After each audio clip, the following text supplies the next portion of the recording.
Há cidades que falam, outras que sussurram, e ainda aquelas que, mesmo em silêncio, guardam vozes que o tempo não conseguiu calar.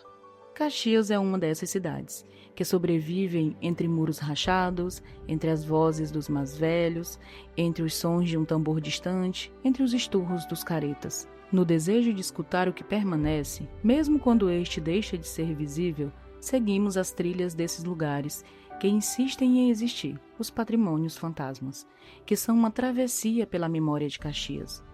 Um mergulho em seus patrimônios materiais e imateriais, que sobrevivem à força do esquecimento. O sítio histórico do Morro do Alecrim retrata bem momentos importantes para o patrimônio caxiense. As ruínas do forte que abrigou, primeiramente, as forças legalistas do norte durante o movimento de adesão dos portugueses à independência do Brasil. Serviu também para essas mesmas forças capitaneadas por Fidier, presidente da província do Piauí, durante o movimento da Balaiada. O quartel ainda permanecia erguido em sua totalidade. Mas aquele sítio hoje é caracterizado pelas duas partes. Os vencedores, a Praça Duque de Caxias, e os vencidos, o Museu da Balaiada, o Memorial da Balaiada. Em 2004, conseguimos inaugurar o Memorial da Balaiada, que é um museu-escola, e nós iniciamos com uma prospecção arqueológica. Convidamos 2 arqueólogos, um Fernando, chamado Fernando, do Instituto de Belém do Pará, e o outro é Deusdete Filho, de São Luís. Esses 2 desenvolveram o projeto de arqueologia, junto com estudantes de geografia e história, acompanhado por todos nós, pela secretaria, e lá recolhemos todos o que existia de fragmentos ainda das 2 guerras acontecidas, lá em cima, que foi onde o Morro do Alecrim foi palco. Com esse material, nós desenvolvemos uma ideia de transformar o local num museu. O Memorial da Balaiada, a sua entrega para a sociedade caxiense, deu-se em 26 de junho de 2004. Como é que foi pensado o espaço?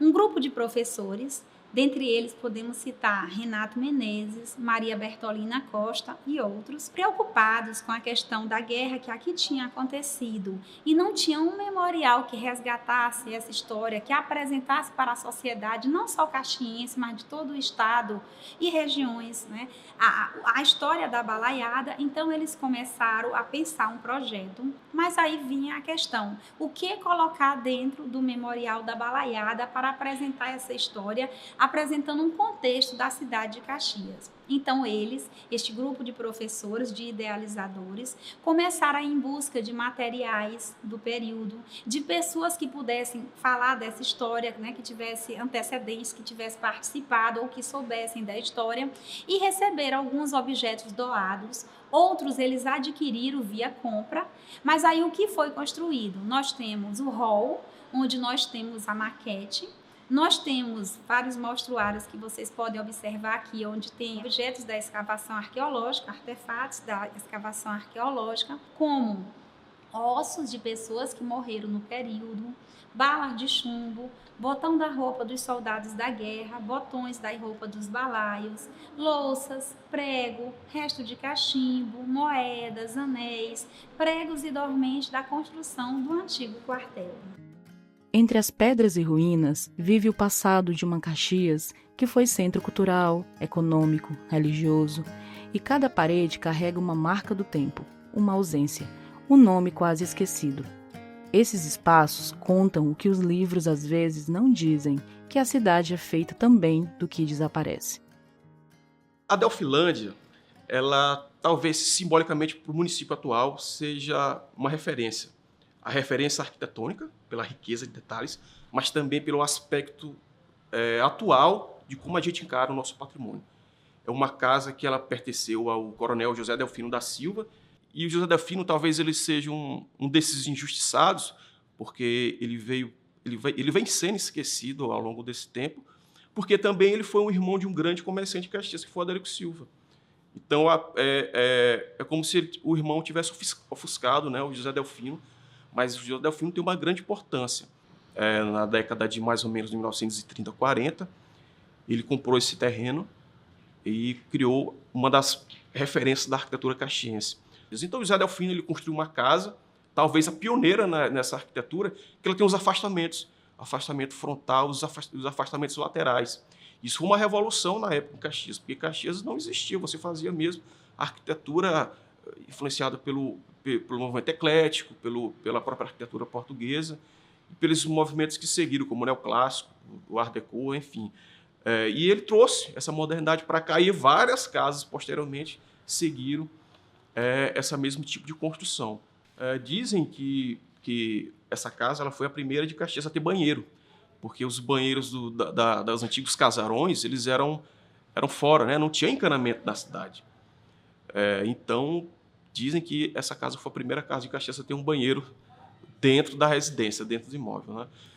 Um dos aspectos importantes dessa casa, além da sua volumetria, sua tipografia arquitetônica, a gente vai encontrar os detalhes. São os detalhes clássicos nas colunas, os forros ricamente detalhados. A casa, para você ter uma ideia, ela tinha uma sala de música, um canto especial que ele tinha pianos.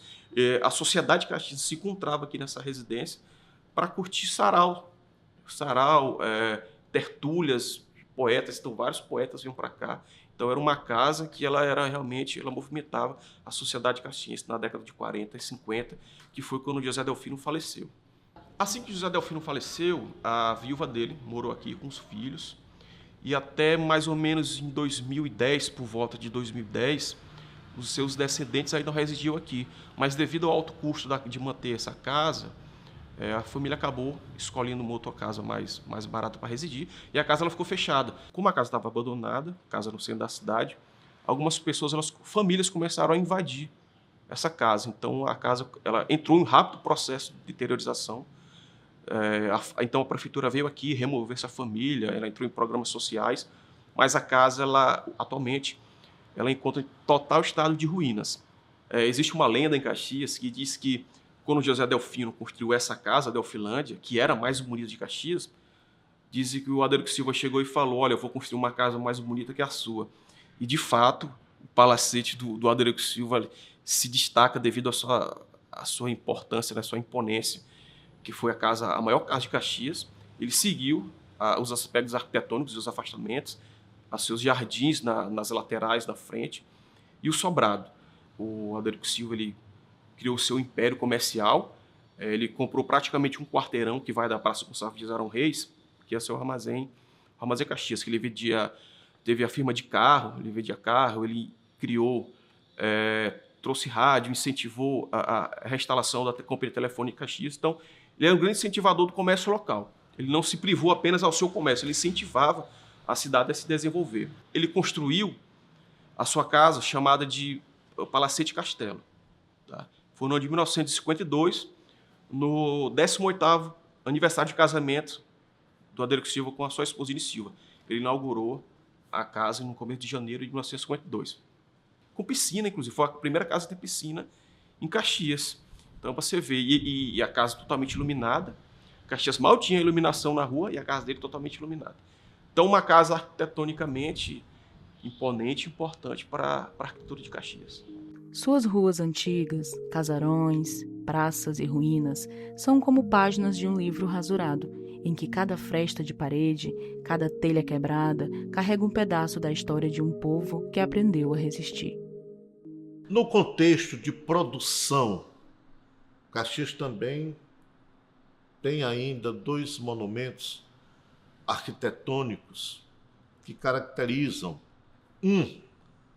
a antiga União de Tecido e Fiação de Caxias, a antiga fábrica de tecelagem, no período que o Maranhão tinha o seu ouro branco abundantemente na nossa região, não só as grandes plantações, mas em toda casa tinha o algodão. E em Caxias foi edificada durante 12 anos uma grande fábrica. Então, Caxias foi um grande centro exportador através da antiga fábrica de fiação e tecidos de Caxias, hoje centro de cultura. Um outro aspecto característico de produção é que Caxias, no Maranhão, talvez tenha sido a primeira indústria, fábrica açucareira no interior do estado. Então, Caxias teve essas duas grandes fábricas produtivas. Uma tecelagem na fábrica do grande Parque Fabril Maranhense e a indústria açucareira, que também alimentava todo o mercado local, como também trabalhava com comportamentos de exportação para toda a região do norte e nordeste brasileiros. A Fábrica União Caxiense, ela fez parte de um projeto de uma visão de cidade que estava se entrelaçando entre uma tradição escravista, onde a questão escravista na cidade começava a decair bastante, e os latifundiários e empresários caxienses, eles começam a ficar embevecidos com essa noção de que Caxias deveria adentrar em um novo rumo. Então, Francisco Dias Carneiro, juntamente com um grupo de latifundiários e de empresários, constitui a primeira sociedade anônima, chamada de Prosperidade Caxiense. Essa sociedade anônima, eles se associavam para criar, por exemplo, a primeira ponte ligando a cidade à região da Tresidela, certo? Foi a primeira iniciativa da Companhia Prosperidade Caxiense. E a Têxtil União Caxiense foi também uma das iniciativas dessa sociedade anônima. Francisco Dias Carneiro chega aí a São Luís para ver se consegue mais associados para a Companhia Prosperidade Caxiense, mas os ludovicenses zombam da cara de Dias Carneiro, dizendo: se São Luís, que São Luís não tem uma fábrica da envergadura que vocês querem, como é que Caxias quer ter a primeira fábrica? E Dias Carneiro volta, né? E a gente tem essa escrita nos jornais de época, em que os articulistas dos jornais dizem que Caxias raspa tudo que tem, né, os seus últimos tesouros para iniciar as fábricas. A União Caxiense é uma dessas têxteis que você olha com uma arquitetura exuberante, muitos materiais importados dos Estados Unidos, da Inglaterra, todo o maquinário veio através dos navios a vapor, e a fábrica começa a funcionar no final da década de 80 do século XIX. Caxias, uma cidade de tradição escravista, não tinha mão de obra especializada. Então, um mestre que trabalhava em têxteis vem para Caxias treinar os primeiros funcionários, mas lidando com materiais obsoletos, lidando numa região ainda de tradições escravistas. Então, essa é a visão de cidade, uma cidade colonial, onde um grupo de latifundiários e empresários se encantam com essa visão de montar têxteis, mas não quer dizer que a cidade adentra num fluxo de modernidade como eles gostariam. Tem entre a década de 80 e a década de 90, que se transformou em Centro de Cultura José Sarney, porque aqui no Maranhão tem uma mania horrível de colocarem os espaços nomes de políticos que não tem nada a ver. E o pior ainda, se pelo menos o Centro de Cultura fosse um centro de cultura, mas é um centro que funciona as mais diversas secretarias do município. Você tem espaço dentro do Centro de Cultura para teatro, você tem várias salas mal aproveitadas. Então, é muito triste ter essa percepção.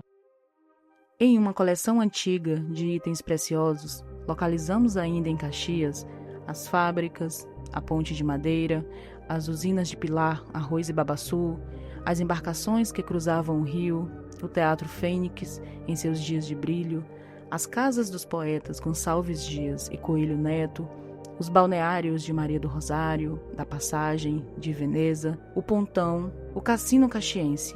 E entre igrejas e cemitérios, o traço da história se mistura à memória viva da cidade. A igreja de Nossa Senhora dos Remédios, ela foi naquela época dos portugueses, a colonização portuguesa no início do século XIX em Caxias.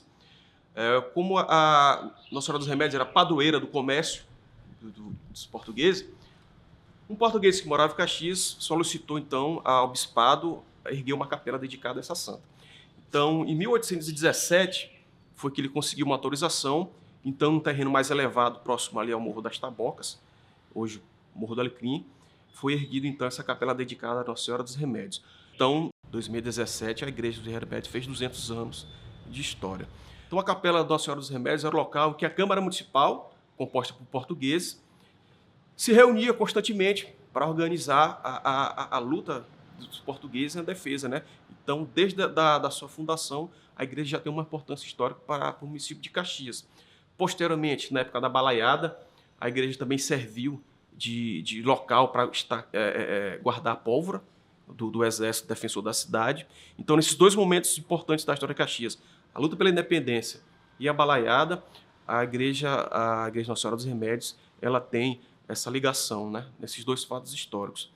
A Irmandade Nossa Senhora dos Remédios, construtora da igreja, ela também conseguiu, na década de 1860, a licença para construir um cemitério na cidade, porque as pessoas eram enterradas, algumas em terrenos e algumas ricas dentro da igreja. Então, como esse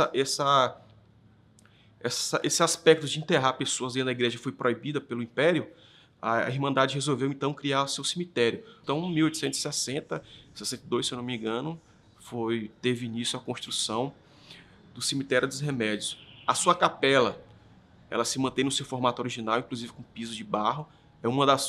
Talvez a única capela existente em Caxias que mantém seu aspecto, com as demais foram todas alteradas com materiais de construção civil modernos. Então, o Cemitério dos Remédios, ele foi considerado um dos mais bonitos do Maranhão, porque ele, devido aos seus túmulos de pessoas ricas, túmulos ornamentados, inclusive com azulejeira portuguesa. Se naquela época as pessoas ricas revestiam a fachada da sua casa com azulejo, né, vindo de Portugal, alguns também de outras partes do Oriente, inclusive, eles reformavam o seu túmulo também. Então a pessoa era enterrada, colocava ali, ornamentava com escultura em pedra lióis, inclusive, e a sua azulejaria portuguesa no Maranhão. Dentro do Cemitério dos Remédios tinha um aspecto interessante, porque naquela época as pessoas construíram algumas colunas para decorar com peças vindas de Portugal. Então o cemitério, para nós atualmente, que é uma área para a gente apenas, né, enterrar os mortos, naquela época os nossos antepassados eles veneravam mortos, eles prestavam homenagens e tinha locais decorados com azulejaria e porcelanato português. Então era um cemitério lindíssimo, que infelizmente ao longo do tempo ele veio sendo depedrado, inclusive muita coisa se perdeu desse cemitério. O cemitério inclusive faz parte do acervo do Estado, do decreto de 1990 que tomba o município de Caxias. Caxias tem essa integração desses patrimônios, né? Tem essa dimensão, tanto material quanto imaterial. Existe essa separação, patrimônio material, aquele que é construído, né? Aquele que a gente pode tocar, e o imaterial, aquele que a gente sente, que a gente vê apenas o modo de fazer. Dentre os patrimônios, dentro da própria categoria de patrimônio imaterial e imaterial, né? Nós temos o material representado pelos casarões antigos, como nós já falamos, e o material pelas festas populares, pelas celebrações, pelas reuniões, pelas comemorações, né? Pelo pirão de parida, né? Que é a arte de fazer, a arte de comer. Então, são dimensões integradoras. O fazer é imaterial, mas o produto em si é material. Mas por que se chama de pirão de parida? Se você estiver operada, se você ver o neném, ele não vai fazer mal a você. Você pode chegar, eu estou operada, eu não posso comer galo, né? Que às vezes a gente pega, aí a gente mata um capão, uma galinha e vai fazer o pirão para aquela pessoa que está operada. o bebê. Que primeiro que as mães ganhavam bebê, fazer era pirão, né? Para comer, para não comer arroz. Hoje não, todo mundo quer comer arroz, essas coisas. Mas o pirão de parida veio pelas mulheres paridas. O invisível também é patrimônio. Nas batidas do tambor, no corpo que dança o lili, no sabor do pirão de parida, há uma herança viva que desafia o esquecimento. Mesmo quando o espaço físico se apaga, o gesto e o canto mantêm acesa a memória da cidade negra, popular e ancestral. A gente inspirou na cultura do trabalhador da roça. A gente viajou nas brincadeiras da Semana Santa, que antigamente existia a brincadeira de roda chamada Ulili. Aí em outra região chamada Uparará. Aí chegava lá para a Imperatriz chamada a Ulindô. Então em cada região era brincar no período de Semana Santa, quinta e sexta-feira santa. Que antigamente o pessoal não tomava banho, sexta-feira santa. Não tomavam banho. Ia tomar banho sábado, sexta-feira, sábado, meia-noite. Sempre dava aquela chuva maravilhosa, né? Aí o pessoal ia tomar banho, né? Aí eu tentei criar a dança do Seu Raimundo. Não deu certo com a letra das músicas. Aí eu peguei e criei. Eu tentei criar a dança do Seu Pelé. Também não deu certo com o ritual da música, com o resgate, né? Não deu certo. Aí a gente criou, disse, vamos resgatar, nós reunimos, vamos resgatar a brincadeira de roda, o Lili. Aí não deu certo a brincadeira de roda, né? Porque o pessoal já queria uma coisa assim, já mais com ritmo, tá? Que antigamente a brincadeira de roda não existia instrumento. Era bem religioso, não existia instrumento, não existia, como é que é, percussão, não existia nada.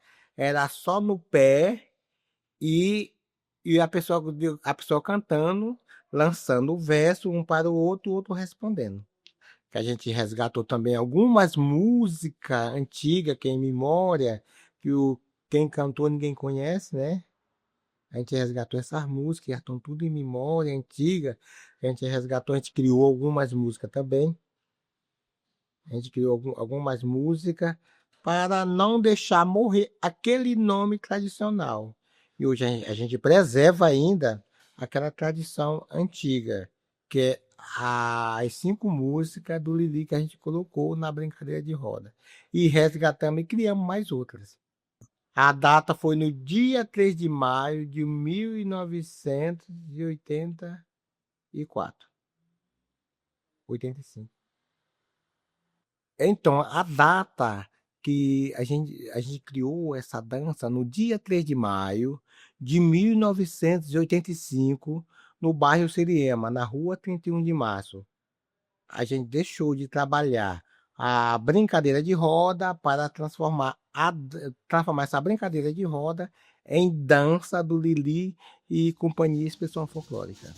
Além da dança do Lili, Caxias é também terra de santo forte. É chão de muitos terreiros de Terecô, onde a fé pulsa e o tambor chama. É uma cidade de procissão do fogaréu, dos divineiros, dos reisados e do festejo de São Benedito. E é também memória viva das festas que o tempo levou, como a antiga festa do algodão, com seus desfiles sobre caminhões, e a alegre brincadeira do marujo. O que acontece muito em Caxias e ainda está acontecendo? Os proprietários, eles têm um bem imóvel muito antigo. Como eles não conseguem manter esse bem em pé, eles não conseguem ter a manutenção deles, ou eles vendem para proprietários de empresas, ou eles deixam cair para se desobrigar da lei. Nós temos vários exemplos disso. Por exemplo, nós temos agora o Colégio Caxiense, que nós tínhamos o Teatro Fênix do século XIX, ele está completamente em ruínas. Outro exemplo é o Cassino Caxiense, também centenário, de várias festas, de várias sociabilidades na cidade de Caxias, que ele entrou em ruínas, simplesmente o poder público, em uma ação, chegou lá e retirou todos os escombros, mandou derrubar tudo e tirou e está lá limpo. Então, assim, quando cai um prédio, a memória também ela se esvai, ela desaparece, né? Então, em Caxias a gente tem muito isso. Quando um prédio ele desmorona, então nós perdemos muito da memória desse lugar. O professor Átila Tolentino, ele disse uma coisa interessante, ele disse que não é necessário que a gente faça com que as pessoas conheçam o patrimônio para preservar, mas a gente consiga sensibilizá-lo para ampliar o sentimento de pertencimento do lugar. Falar desses patrimônios é falar da nossa própria memória, é perguntar o que a cidade escolheu lembrar e o que foi condenado a esquecer, pois o abandono também fala. O fantasma aqui não é aquele que assombra, mas aquele que insiste em dizer que Caxias é mais do que pedra, é mais do que ruína, é memória viva, pulsante, coletiva. Que o olhar sobre o passado não sirva apenas para lamentar o que se perdeu, mas para reconhecer o que ainda resiste.